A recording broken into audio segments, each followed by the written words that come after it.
Magandang araw sa atin lahat mga kababayan, saan man panig kayo ng daigdig naron. Dito na naman tayo sa another episode ng ating vlogs, Badong Aratilis po. Pag-uusapan po natin ngayon ito pong Delta variant at ang napipinto pong pagdedeklara ng ECQ o pagpapasailalim sa ECQ sa buong NCR. No? Ano po epekto nito? Bakit po mayroon pa ring mga sektor ng lipunan na tumututol sa mga ganitong pagpaplano ng ating pamahalaan at ano po dapat ang papel ng local government. Bakit po may mga nagsasabi na mali ang pagbibuild ngayong mga panahon na ito, yung pagbabudget sa build kaysa sa pagbabudget sa ayuda. Yan po ang mapag-uusapan natin. Pero bago yan, kung bago ka pa lang dito sa ating channel, mag-subscribe ka na dahil ito lang ang tayong channel na may kinikilingan, may pinapanigan, una sa balita, huli sa impormasyon, kaya ano pang hinihintay nyo? Pindot na! Okay, pag-usapan po natin. No? Alam po ninyo, buong mundo po no, ay nakakaranas, mahirap na bansa, mayamang bansa. Nakita po natin yan, hindi po to para sa mahihirap na bansa lang. No? Lalong-lalong hindi po ito para sa Pilipinas lang. Mga kapitbahay po natin, mayaman, mahirap, apektado po ng ating tinatawag na Delta variant. Ito pong Indonesia, Thailand particular, nakita po natin, no, nakahilera na po yung kanilang mga sa dami na namatay. Lalo na po yung Thailand na laging pinupuri ng ating oposisyon na kapitbahay lang natin pero mas magandang pagtugon sa atin kaysa sa pandemya. Ay nakita po natin na nagkabiglaan na po lahat, no? Pati po yung Australia na napakayamang bansa, doon po sa Canada, US, may mga nagsisisihan na po sila yung maaga pong pagdedeklara na hindi na po kinakailangan na magkaroon face mask no pag lumalabas sa publiko dahil bakunado na. Nagsisisihan po ngayon doon sa parte na yun ng ating mundo, no? Bakit merong deklarasyon na magtanggal ng mask? Ang hirap na tuloy nilang ibalik, no? Yung pagbabalik ng mask sa mga bakunado. Mga kapatid, hindi po to isolated. Kung kayo po ay isa pa rin sa naniniwala na itong pabalik-balik na kwarantina natin na ipinatutupad ay dahil po palpak pa rin ang ating Pangulo, kalimutan nyo na po yan. No? Yun nga po yun. Yung sinasabing walang plano kasi ang pamahalaan kaya pumapasok po sa atin ang lahat ng uri ng variant. Kalimutan na po ninyo yun. Dahil wala na po yan. No? Yung pagsisisi sa pamahalaan, wala po tayong gagawin dito kundi sisihin ng buong mundo. No? Kung yan po ang gusto natin, sino ang dapat sisihin? Buong mundo po yan. No? Yung mga bansa nga po na sangkatutak, tinalakay na po natin yan noong nakaraan. No? May mga bansa po tayo na mahigit kalahating milyon na namamatay tulad po ng Amerika, Brazil, India, etc. No? Ay wala pong puwang yung maghanap ng sisi sa mga kapwa nila sa mga kababayan nila, no. Ito pong ginagawa ng ating pamahalaan, dapat po maintindihan natin na ngayon po natin kailangan yung mga pinagmamalaki po ninyo na mga community pantry, no? Yung mga pinagmamalaki po ng magagaling yung mga local government official natin kaysa sa ating nasa pamahalaang ng Pilipinas o pambansang pamahalaan. Dito po natin kinakailangan yun, no? Yung pagsasara na to ng NCR ay ito po ay pagtugon dito po sa tinatawag nating mga eksperto na kinakailangan natin yung breaking of circuit. Ayon po sa Okta Research, pag hindi po ginawa yan ng NCR, no, ina-expect natin na 8,000 mahigit ang magiging kaso sa NCR lang. Sa napakaliit na lugar ng National Capital Region, magkakaroon ka ng 8,000 a day na kaso.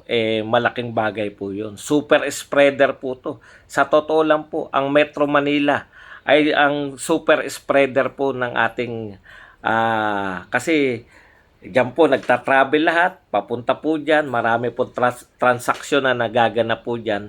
Dikit-dikit po ang mga bahay, dikit-dikit po ang mga tao dito po sa National Capital Region. Kaya po masasabi po natin na circuit breaker lang po to. Hindi po sinasabi nito baka may nagmamarunong na naman, no, na mga oposisyon na ito ay nangangahulugan na mapipigilan po natin yung Delta variant. Pati nga po yung mga naninisi, bakit hindi natin napigilan? Kalokohan po yan. Wala po nakapigil sa variant na ito, no? Imposible po na mapigilan nyo yan. Papasok at papasok yan. Lalo na po, may mga OFW po tayo na hindi po pwedeng hindi natin tanggapin sa Pilipinas, no? Yan po yun eh. Hindi po pwede po yung mga foreigner siguro na pwede nating iban. Pero yung mga kapwa po natin Pilipino na wala na pong hanap buhay sa ibang bansa dahil dito sa pandemic, hindi po pwedeng tanggihan yan ng ating pamahalaan mismo, no? Yun po yun, tulong-tulong na lang po tayo. Paano po ang tulong? Magpakitang gilas na po ngayon, no? Yung mga local government units, lalo na po sa NCR. Alam po ninyo, kung sinasabi po ng pambansang pamahalaan na wala na pong maipam-aayuda, karapat dapat naman po na magsigawa ng paraan yung napakayayaman na LGUs sa kamay nila, no? Ang dami po natin nakikitang mga proyekto po nila, no? Mga project na kung saan-saan pinagmamalaki nila sa buong Pilipinas at sa buong mundo na may mga proyekto silang ganito at ganyan. Yung 2 linggo lang po yung hinihingi ng mga medical expert, no? 2 linggo, parang circuit breaker yan para mapigilan po yung mabilisang pag-spread. Mag-spend naman po tayo sa ayuda. Huwag pong iasa lahat. Kasi kung iasa po natin yan lahat sa national government, alam na po natin ngayon ang kalagayan ng national government. Di po ba? Hirap na po sa pag-ayuda. Anyayaman po, sa totoo lang po, ang pinakamayayaman na LGUs ay nasa Metro Manila. No? Pinakamayayaman. Katunayan nga, ang dami nilang proyekto na naipagmamalaki. No?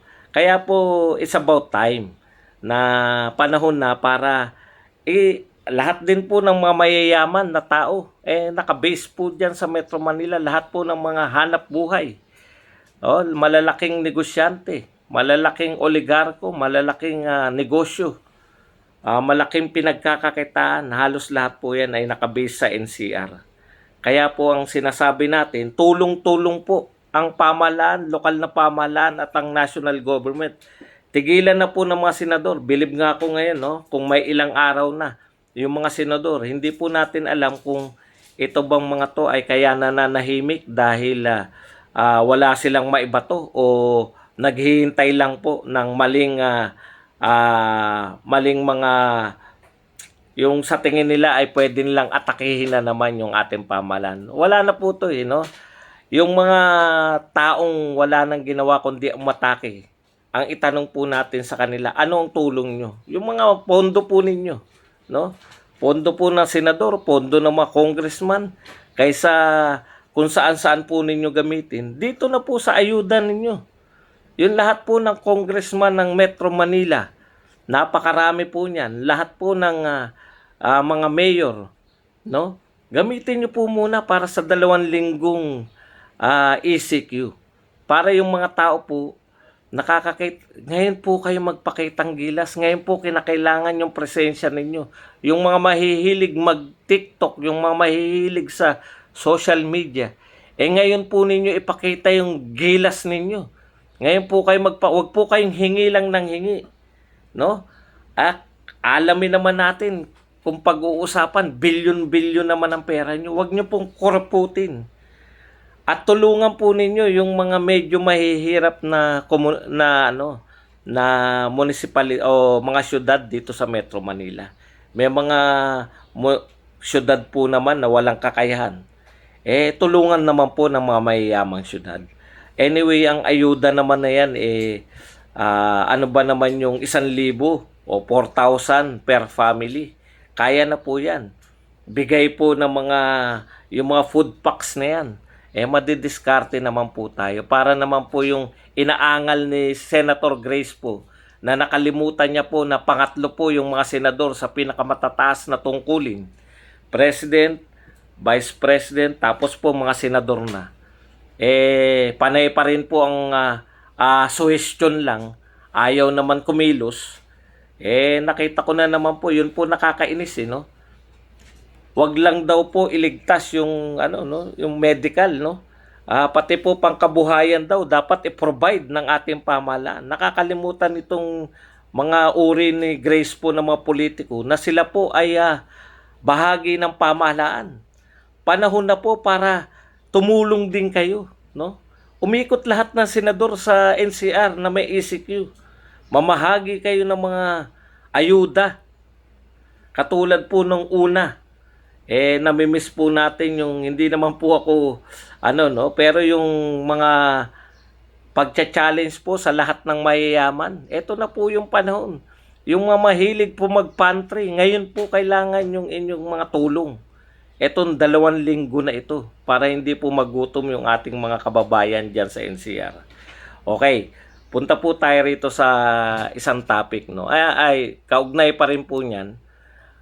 Maganda po to, no? Sana po wala na po tayong marinig, no? Kasi pandalas na yan, no? Na sinasabi hindi nakikinig sa mga medical expert.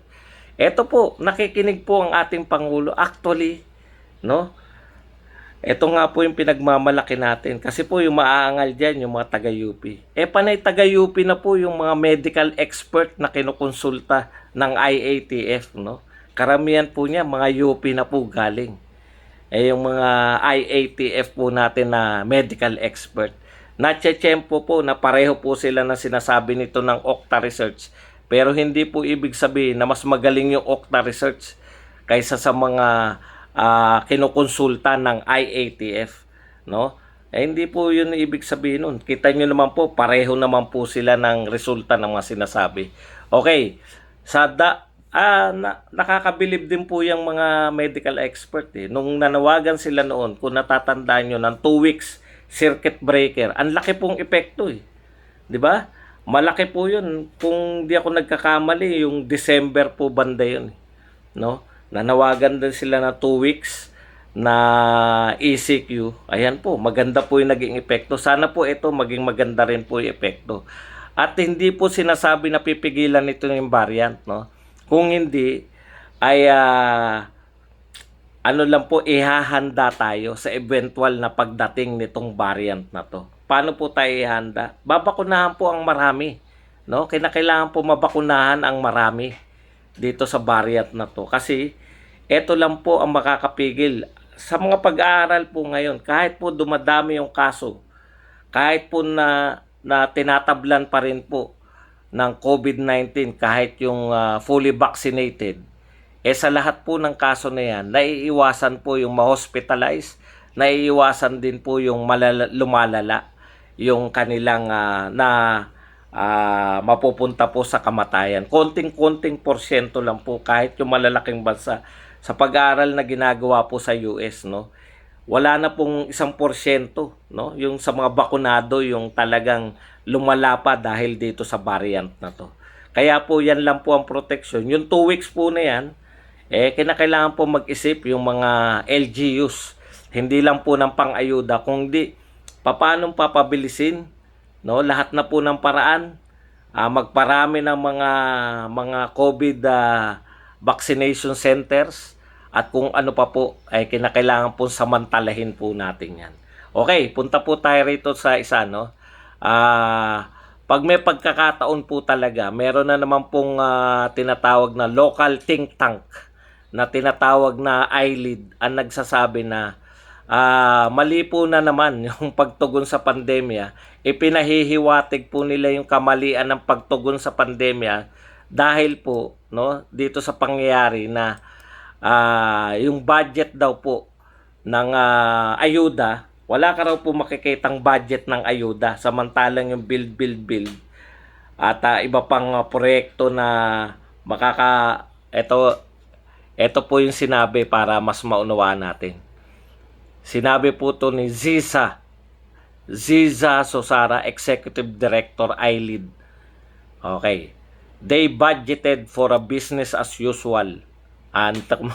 Hindi pala yan na simula. There's really nothing by way of ayuda in the 2021 General Appropriation Act. They budgeted for a business as usual scenario where a lot of funds went into build, build, build. Meanwhile, the budgets for social welfare, health, and education were kept as the same level as they were pre-pandemic. Yan po ang sinabi. Sa biglang tingin, ang intention lang nito manggalit di ba? Walang pondo sa pang-ayuda. Pero yung build, build, build meron. Hitting one birds, baliktad. Hitting two birds in one stone. Nababanatan na nila yung build, build, build. Kasi lahat po pumupuri sa build, build, build. Di po ba? Purim-puri po natin lahat yung build, build, build. Dito po sa pangyayari na ito, nababanatan na yung build, build, build. Nababanatan pa yung pagtugon sa pandemic. Okay. Ano yun po natin yan, no? Alam po ninyo, yung build, build, build, no? Malaking bagay po yan sa ekonomiya. Yung nagsasabi nga po na inuna pa yung build, build, build kaysa pagtugon sa pandemic. Palagay na po natin, no? Ipagpalagay po natin. Marami po kasi dyan sa build, build, build na yan. Inutang po yan para dyan sa build, build, build program, para sa infrastructure. Hindi po yan inutang para sa ayuda. Okay? Sana maliliwanagan po natin yun, no? Ibig sabihin, kaya ka pinautang ng China o pinautang ka ng European Union, pinautang ka ng Japan, hindi para ipambili. Kung ano yung inutang mo, dun dapat yun. No? Hindi po pwede na meron kang proyekto na infrastruktura, yun ang inutang mo, at pumayag yung isang bansa, bigla mo sasabihin dahil pandemic, hindi na namin yan tutuloy, bibigay na lang na ayuda. Okay, ganito po yan. Hindi po papayag yung bansa na magbibigay sa'yo ng pondo. Di ba ganun po yun? Okay, ikalawa, meron tayong mga private partners, no? Halimbawa, yung San Miguel Corporation, sila po gumawa ng Skyway 3. Si Pangulong Duterte lang po yung nag-ayos ng mga problema tulad ng mga right of way, no? Lahat ng mga siyempre, pag-aari ng pamahalaan yung titirikan nila ng Skyway. So yan po yung binibigay po ng pamahalaan. Pwede mo ba sabihin sa San Miguel Corporation, wag mo nang ituloy yan, no? Yung ginagawa mong Skyway 3. Yung ipanggagawa mo niyan, ibigay na lang natin na ayuda. Hindi po pwede yun. Hindi po ganun yun. Okay. Ibig po ba sabihin nun na palpak yun? Yung pagbe-build po ba, paggawa mo ng mga infrastructure, hindi po nakakatulong yan sa pandemya? Nakakatulong po yan. Lahat po ng pwedeng pagkitaan ng Pilipino, makakatulong po yan. Iniiba po nila dapat daw ayuda. Yung ayuda, direkta po yun. No? Direkta sa tao, bibigay mo pera, hindi nila pinaghirapan, ilang beses ka lang po magbibigay ng ayuda. Ganun din po yun Imagine niyo yung pampatayo ng build. Kung yan ay hindi ka nag-hire ng tao. Kasi nag-hire ka ng tao Magtatrabaho dyan di ba? Mag-hire ka ng engineer, mag-hire ka ng mga trabahante.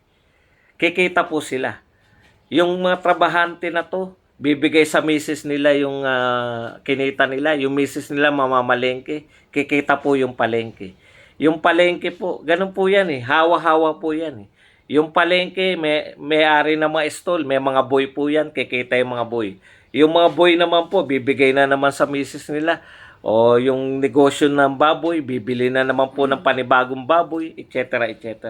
Lumalago po dahil po dyan sa build. Hindi po maganda ng ekonomiya nakabatay po sa ayuda, bigay lang ng bigay. Kasi wala pong balik yan Gagastosin lang po yan, tapos na po. Samantalang yung nag-create ka ng trabaho, ilang buwan nagtatrabaho yung mga tao riyan. Ilang taon na tinatrabaho yan. So, ibig sabihin, kung ang project ay yung nalang extension ng LRT to, di ba? Sinimulan daw ng 2015, kaya nga kiniklaim nila na kay Pinoy yun, natapos ng 2021. Biruin nyo yun, 6 years. Kung tuloy-tuloy na nagtatrabaho yung mga gumagawa nun, 6 years sila may trabaho. 6 years na kumakain yung pamilya nila, 6 yun po yung 6 years na kumikita yung mga palengke, 6 years na kumikita yung mga dormitoryo, 6 years. Ayun po ang kinakailangan po, mag-create ka ng mga jobs. Yan po yung build, build, build. Job creation po yan. Hindi po yan simpleng dapat, hindi na lang tayo nagpagawa ng tulay. Ibinigay na lang sa ayuda. Isang ayuda, isang linggo lang yan eh. Di ba? Ubos na yung ayuda mo. Pero bigyan mo ng pagkakakitaan. 6 na taon, may trabaho yung nagtrabaho sa LRT. Hindi po mapapantayan yun. No? Mali po yung sabihin na bakit merong budget yung build, build, build, walang pang-ayuda. Di ba? Mali rin sabihin na bakit parang yung bakit wala nagko-question sa bakit tayo mayroong budget sa pagbabakuna. Kaya nga po, no? Huwag nyo pong pakailaman yung mga ganyang bagay kasi anything na kumikita yung tao, akala nyo ba yung mga mamamayan mas gusto nilang binibigyan sila ng ayuda? Mas gusto ng mamamayan na nagtatrabaho sila. Kaya nga gustong-gustong lumabas dahil gusto natin magtrabaho. Mas gusto ng mga Pilipino yung nagtatrabaho kaysa binibigyan lang sila ng ayuda. Yung mga totoong masisipag na Pilipino, marami rin namang gustong bigyan lang sila ng ayuda at wag na maghanap buhay. Pero marami pong Pilipino ang masisipag. Bigyan mo sila ng trabaho, papiliin mo, ayuda na minsan lang sa isang buwan o trabaho araw-araw. Aba, pipiliin po ng mga yan yung trabaho araw-araw. Kung masipag po. Hindi mo rin na mamaalis na marami rin pong tamad eh. Yun po yun, no? Hindi po pwede na sabihin nyo lang na dapat iasa natin yan sa dapat yung ayudang unahin bago yung build. Kalokohan po yan. Yung pinatayo pong build, ang dami pong na-create na hanap buhay niyan. At sa baba po ng mga LRT, habang may trabahador po doon, may nagtitinda po doon ng merienda, may karinderya po nakikreate yun. Hindi po mabasta-bastahin po natin yung ganyang kalagayan. Okay, so yan po ang ating talakayan natin ngayon. Kinakailangan na po ng mga LGUs, no? Balik lang po natin. Kinakailangan na po ng LGUs na sila po muna dumiskarte, no? Total, marami diyan sa LGUs na yan, sa Metro Manila, ay pumapapel na nagpapagalingan. Ngayon po kayo magpagalingan. Ngayon po inaasahan yung mga tulong ninyo sa inyong mamamayan. Mabuti nga po. Namumblema naman po talaga sa ayuda yung labas po ng NCR. Kung NCR lang po ang ECQ, karamihan po dyan, no? Karamihan po ng mga mayor sa NCR ay magagaling. Lalo na po yung mga mayor na napapaligiran lagi ng mga YouTuber. Tsak po, napakagaling ng mayor niyan. Ngayon po kayo magpakita. Huwag po kayong angal ng angal na walang ayuda ang inyong mga mamamayan dahil magagalit po sa inyo. Ang dami nyo pong proyektong gustong gawin. Pero yung ayudang pan-2 linggo, hindi naman po panghabang buhay na ayudang hinihingi sa inyo. Yung pansamantala lang po. At handa naman, pwede naman sabihin ng pamahalaan, kayo na muna. No? At papalitan na lang pag nakahanap na ng pondo yung panbansang pamahalaan. Papalitan na lang ng DSWD. Dapat po nagkukusa kayo. Yung mga mayor ng Metro Manila. Kasi kung maghihintayan po kayo ng DSWD, tapos na po yung ECQ. Karamihan po pag DSWD, tapos na ECQ, doon pa lang po nagbibigayan. Naiutang na po ng mamamayan. Kaya po, kayo na po ang makipag-usap, makipag-deal. 'Di ba? Sabihin nyo, may pondo po kami. Kaya lang gagamitin po namin to sa ganito. Pwede po ba bayaran nyo na lang kami pag nagkaroon ng pondo? Ganun po yun. I-resolution ninyo sa inyong mga city council kung po pwede po yung ganun. Yan lang po ang ating topic ngayon. Wag po tayong mag-panic buying. Napakarami pong tao sa mga mall kahapon. Napakarami, tama ba misis? Napakarami nagsha-shopping ngayon. Sana po hindi po tayo nakikigulo. Okay lang sana yung may pan-shopping, no? nagpa-panic buying. Nagpa-panic buying po sila. Yung mga nakikipanic lang po, manahimik na lang po kayo. Kung wala naman po tayong pang-buying, wag na po tayong makipanik, no? Diyan lang po tayo. Bakunado man kayo o hindi, wala po tayong karapatang maglalabas ngayon. Dahil po sa pag-aaral, bakunado ka man o hindi, nakakahawa po. Mahahawahan ka pa rin itong variant na to. Ano po ibig sabihin yan? Maaari lang po kayong hindi ma-hospital. Meron ba kayong lahat ba ng kamag-anak ninyo bakunado? Yung po ang delikado Kung kayo magdadala ng virus sa inyong mga bahay. Yan lang po ang ating topic. Maraming salamat po sa inyong pakikinig. Hanggang dito na lang, hanggang sa muli natin pagkikita-kita. Dito pa rin sa inyong paboritong tambayan. Isyong Panlipunan, Badong Aratilis po. Paalam.